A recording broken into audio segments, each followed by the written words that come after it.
Hello and welcome once again to the video. In this one, I was just going to have a little brief look at the F1 pre-season testing, which has just finished. 3 days of testing between the 21st and the 23rd, Wednesday to Friday. 24 hours in total, 8 hours on each day. Every year I try to watch as much as I can. I can't watch it all though. I doubt there's anybody in the world that can watch it all.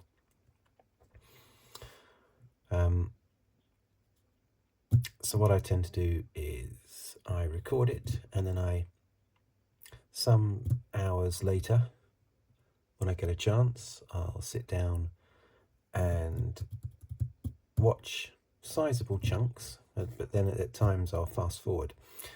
Now, of course, there were good points to fast forward this time when we had the stoppages due to the drains lifting up, which is a common occurrence in Formula One these days. I think especially with the ground effect, the extra suckage that you get with the ground effect. But yeah, I was able to fast forward through large chunks then, of course, during those periods.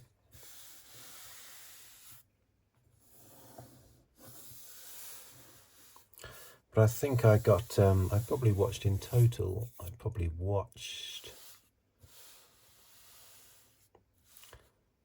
over the 3 days, probably about 8 hours, I should think. Yeah, probably about a third of all the footage I solidly watched, skipping through the rest.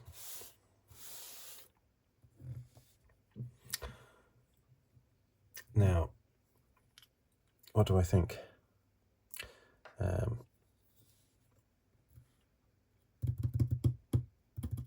Unfortunately, it seems to be very similar to 2023. We still have, I think, RedBull out front with probably Ferrari next, I would say. I think actually Ferrari are closer to RedBull than what the talk is all about during and after testing. I think that Ferrari are a lot closer to RedBull, but still RedBull are out front. And if you give Verstappen, a driver like Verstappen, even a car that's slightly the best, he will dominate. But I certainly don't think it'll be like last year. I don't think the domination will be the same as last year.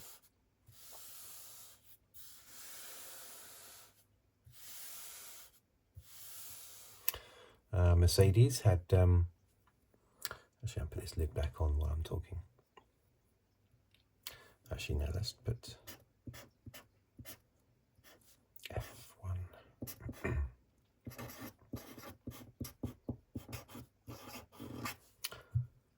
F1 testing 2024.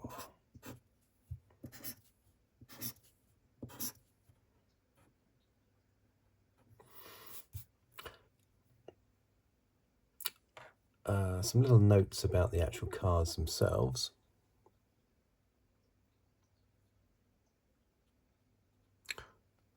Finger got in the way there a little bit. Mercedes have got a new front wing, a new little thing on their front wing, the 4 panels that everyone has on their front wings. I think they all have to have 4 panels, don't they? I'm not sure, but anyway, they've gone, and with one of their front panels, they've got it looks like just a little very, very thin. I mean, it still is a panel, but it's a very, very thin part to one of their panels in their front wing, which they've obviously tested that in the wind tunnel, and they think that will improve the airflow from the front wing.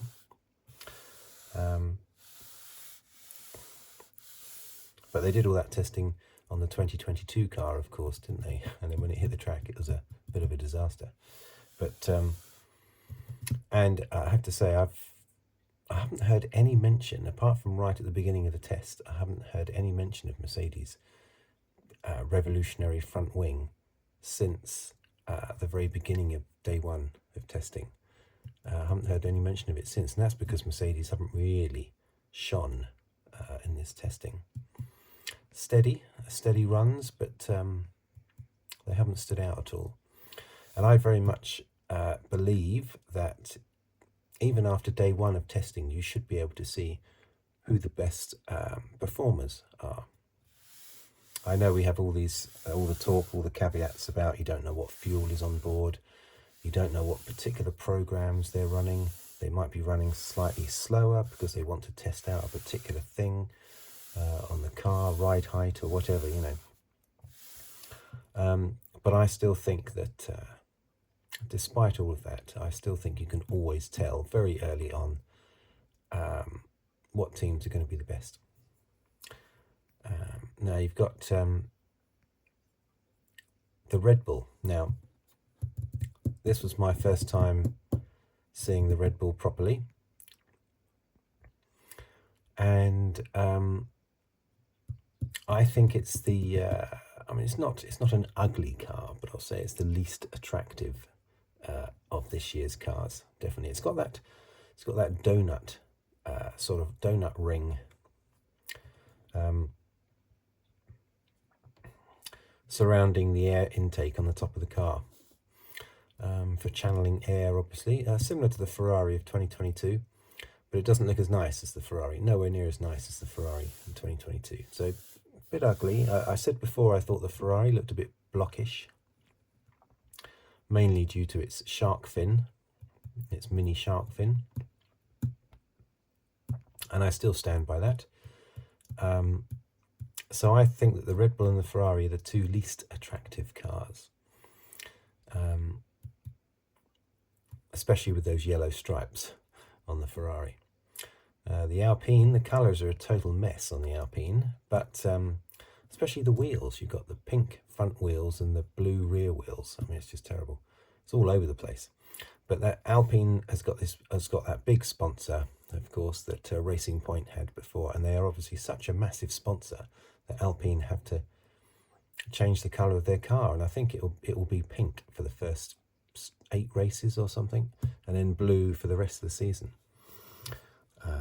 That's going to extremes for your sponsor, isn't it? And during this testing, everything was sort of half pink and half blue, and those two colours do not go together. The Mercedes, its seat is apparently 10 centimetres further back, which apparently is how Lewis Hamilton prefers it.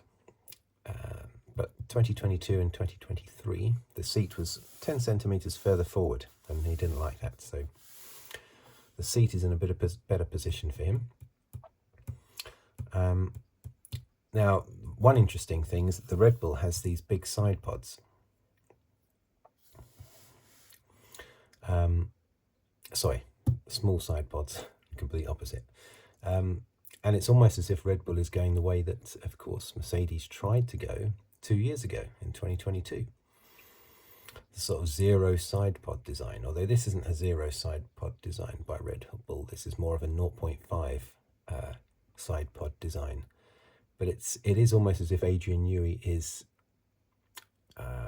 doing what Mercedes did, but doing it gradually, not diving straight in with zero side pods like Mercedes did.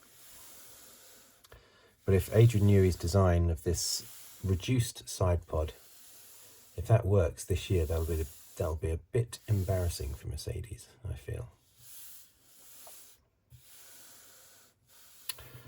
So on day one, you had let's see what laps everyone did. Day one.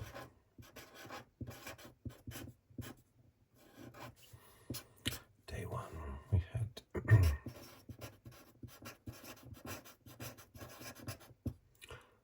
Verstappen did 142 laps.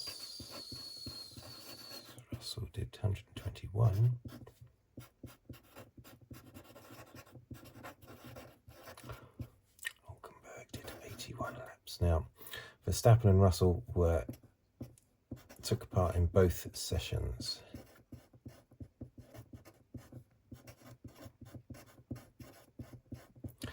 Because, of course, you've got 6 sessions across the 3 days. Each session is 4 hours long. And you can only have 1 car per team taking part in a session, because the teams are basically awake all night. So you need 1 car's team looking after the car during the day, and the other car's team looking after that single car during the night. So they haven't got enough crew to man 2 teams during the day. So you just get 1 car per session. So the drivers obviously split it. For instance, Russell did, what did he do?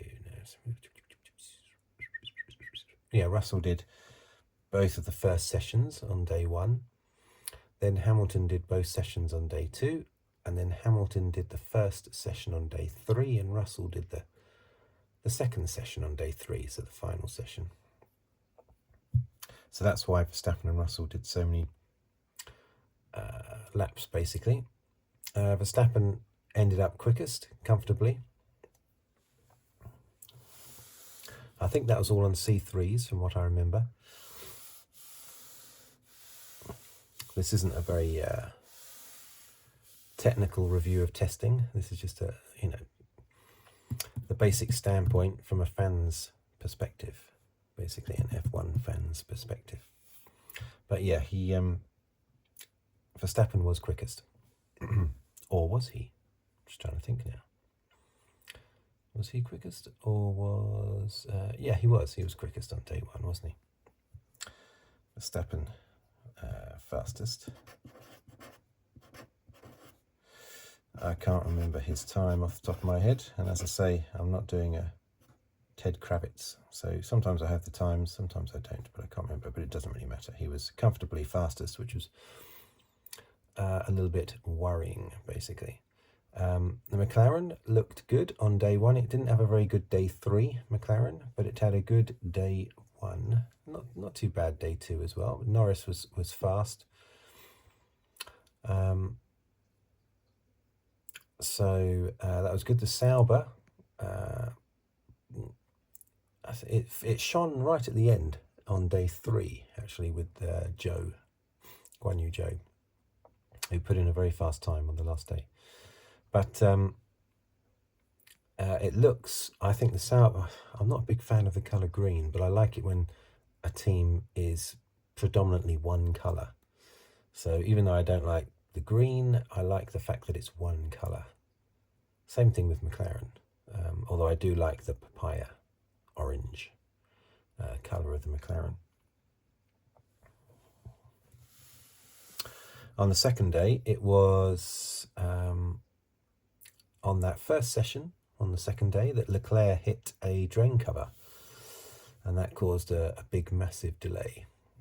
But Sainz was quickest, and I do have his time. Sainz was quickest, comfortably. I think he'll be very good this year, because I think he's trying to prove a point, basically. Now, he was on C4s, the C4 tyre, which is one of the softest ones. So soft that it's actually softer than the tyre that will be the soft tyre at the Bahrain Grand Prix next weekend. I think it's going to be the C3 will be the fastest and therefore the soft tyre at the Bahrain Grand Prix. The C4 and the C5 are too soft to use for an actual Grand Prix in Bahrain. But anyway, Sainz was quickest on a 1:29.91, which was quicker than Verstappen's fastest time the previous day. But even though Sainz was quickest, you're still thinking Red Bull, because that was a Perez day. Perez ran all day on day 2. So you had the 2 longest running drivers were Perez with 129 and Hamilton 129 laps, and Hamilton with 123 laps. And that's because they didn't feature here, of course. Their teammates ran the whole of day one.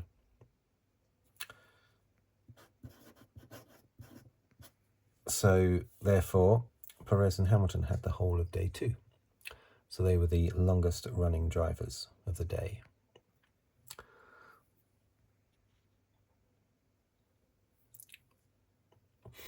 The RB looked good on its C4s. Looked quick with Ricciardo. Ricciardo was very quick. Aston Martin were up there, not as good as they were last year. Last year they were definitely sort of the second best team in testing as well. Here they are vying for third place with Mercedes and McLaren, I would say. It's Red Bull slightly ahead of Ferrari, but not by that much. So I can't see Verstappen dominating, as I said. Even though it is Verstappen, I don't think he'll dominate in the same way. I still think he'll win the championship, but not like last year. And then you've got Mercedes, Aston Martin, and McLaren. It's very similar to last year, has to be said, but I think it will be closer.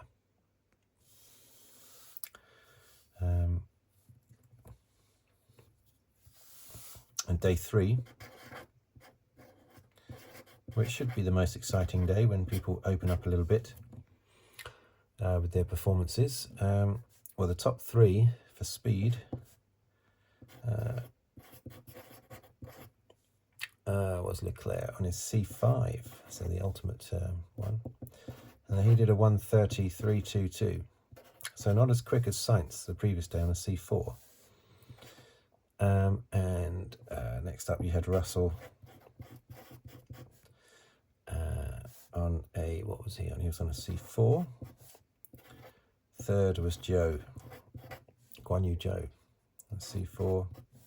Fourth, Verstappen. So you might think, where was Verstappen? Not very good, but he was only on a C3 tyre. Sort of during this testing sessions, the C3 was effectively like a medium tyre, you could say. But next week for the Grand Prix, this week, you're seeing this on Saturday. In fact, you might even be seeing this. No, when are you seeing this? Yeah, you are seeing this the week before the Grand Prix, aren't you? Of course you are, yeah. Yeah, the C3 will be the soft tyre.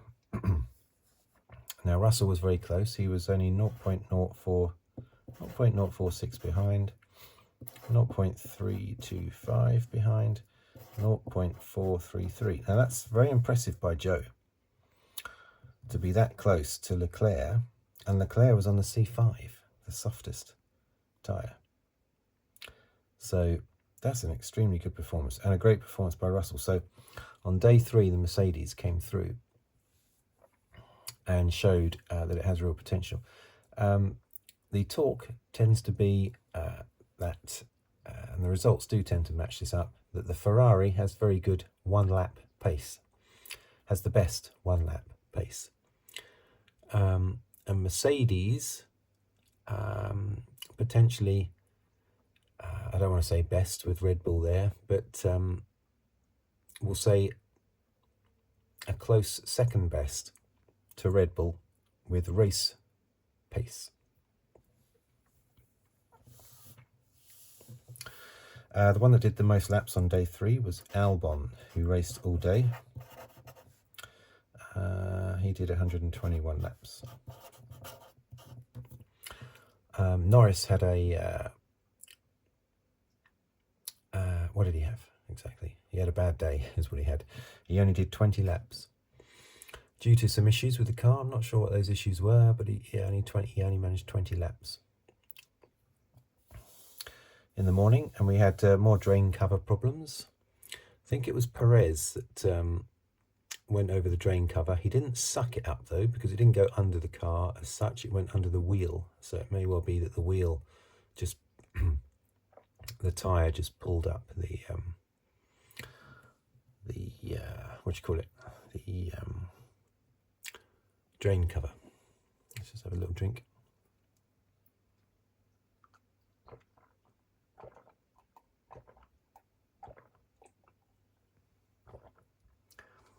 Generally speaking, despite McLaren's problems,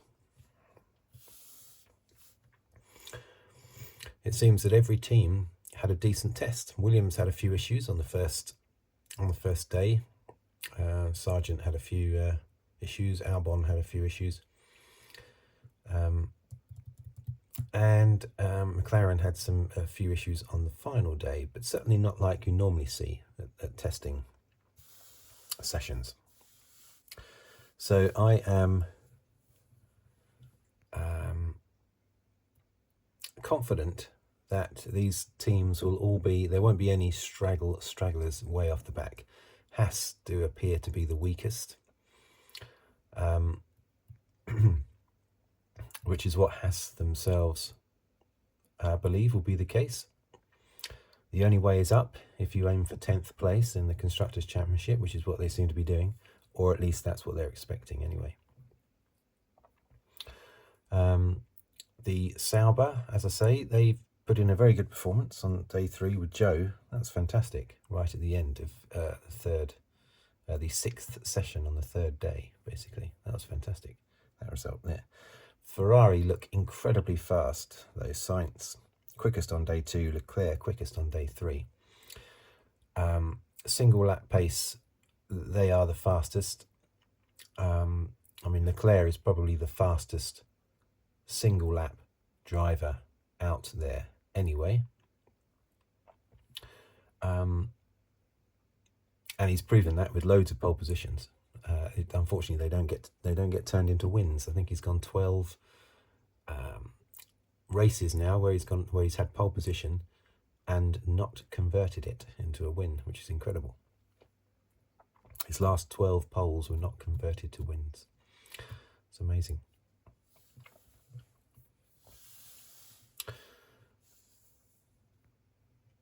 I want Ferrari to be good, of course, in the build-up to 2025. Because that's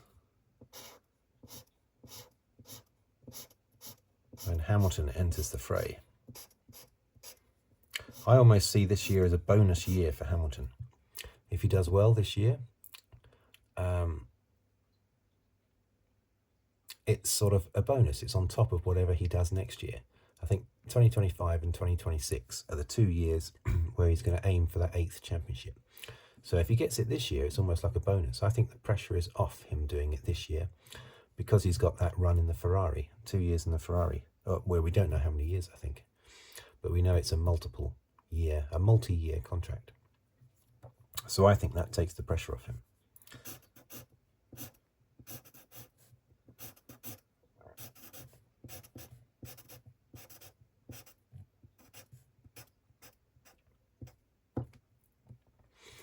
RB are looking very good, as I said. Alpine are looking like how they finished 2023, I believe, and that is solidly in the middle of the pack, a distance behind those in front and a distance ahead of those behind. I think they'll be repeating what they did in 2023, but it does look, overall, it looks very similar to how it finished last year with Red Bull, and then you've got Ferrari, Mercedes, McLaren and Aston Martin. However, the difference is that I think Ferrari are a lot closer to Red Bull. Basically, I think it's similar to 2022 in that regard. I'd be very surprised if Ferrari don't pick up a few wins in the first sort of 7 or 8 races. Be very surprised.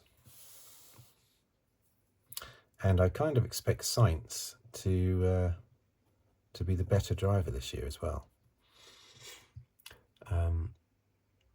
Because he's got something to prove.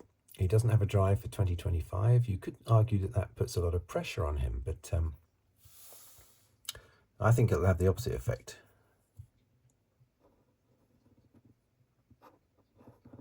is what I believe. So yeah, a bit of a disappointing test insofar as not a lot has really changed. Mercedes, it looks like it may well be another year where they pick up, maybe they'll pick up a few wins, but I can't see them winning the championship. I think it's between Verstappen, Sainz and Leclerc, basically, for the championship. But I hope I'm wrong, I really do. I want Mercedes and McLaren to be right up there. Part of the reason for that is because 3 of their drivers are British. So that's part of the reason, I'll admit. And as I say, Norris, when he's had a good run during this testing period, he's been very good.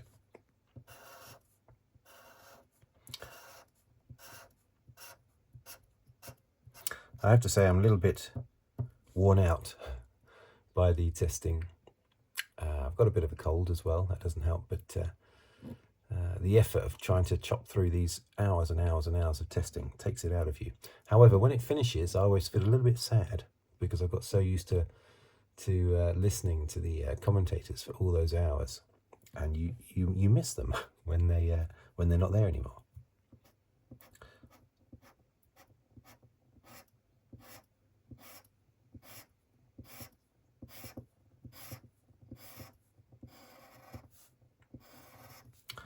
But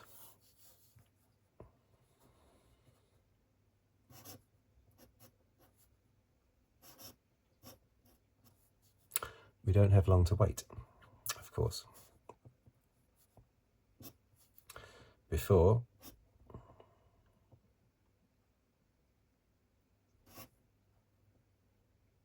it all starts again.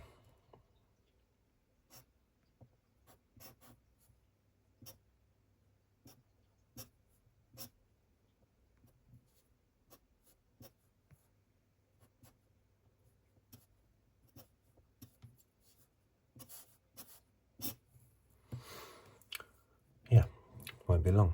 So I'm just doing a little bit of doodling there. So that's about it, really.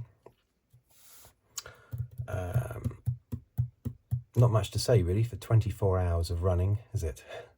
But it's very similar to last year. So, but I really hope that it's not going to be the same as last year. So thank you for watching. Thank you for listening.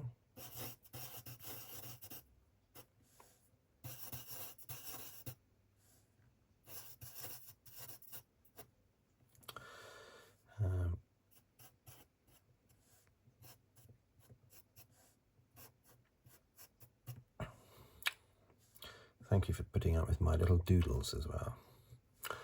So I will see you next week for the Grand Prix. Now on the Saturday, the race is on the Saturday, so I might get a video out that quick, but possibly not. So there may well be a non-F1 video released on the Saturday, and then a couple of days later maybe I'll release a video talking about the Bahrain Grand Prix and how we had a British 1, 2, 3. That'd be fantastic. Right, thank you for watching, thank you for listening. If you'd like to subscribe, please do so, and I will see you on the very next video. Goodbye for now.